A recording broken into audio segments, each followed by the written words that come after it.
મંત્રી શ્રી પરસોત્તમભાઈ સોલંકીની ઉપસ્થિતિમાં તળાજામાં ધ્વજવંદન સમારોહ યોજાયો. તળાજામાં મંત્રી શ્રી પરસોત્તમભાઈ સોલંકીની ઉપસ્થિતિમાં સ્વાતંત્ર્ય પર્વ ધ્વજવંદન સમારોહ યોજાઈ ગયો. ભાવનગર જિલ્લા કક્ષાએ સ્વાતંત્ર્ય પર્વની ઉજવણી રાષ્ટ્રપ્રેમ અને ઉત્સાહ સાથે તળાજામાં યોજાઈ ગઈ. જિલ્લા સમાહર્તા શ્રી રાજેશ મહેતા, જિલ્લા પોલીસ વડા શ્રી હર્ષદ પટેલ સહિત અધિકારીઓ અને કર્મચારીઓના સંકલન સાથે અહીં રાજ્યના મંત્રી શ્રી પરસોત્તમભાઈ સોલંકીની ઉપસ્થિતિમાં સમારોહ યોજાઈ ગયો.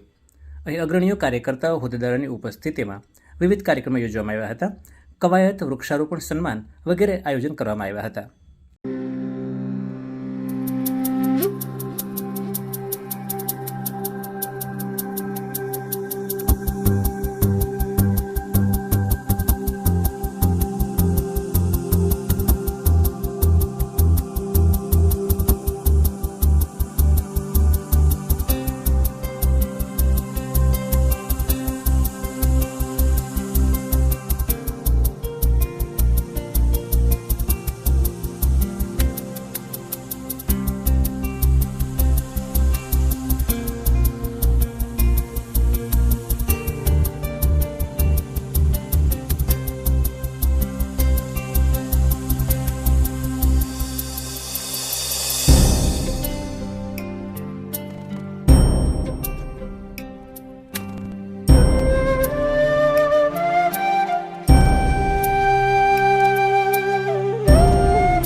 સમાજ માટે, સત્ય માટે, સત્યપૂર્ણ સમાચાર પ્રસારણ આપના મોબાઈલ પર તરત જ લાઈક કરો, શેર કરો અને સબસ્ક્રાઈબ પણ કરો.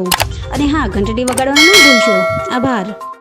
સમાજ માટે સત્ય સાથે સત્યપૂર્ણ અહેવાલ, સમાચાર તથા જાહેરાત પ્રસારિત કરવા સંપર્ક સાધો. સત્યપુંજ સમાચાર પ્રસારણ, લબ્ધિ કોમ્પ્લેક્સ, તાલુકા પંચાયત સામે, સિહોર.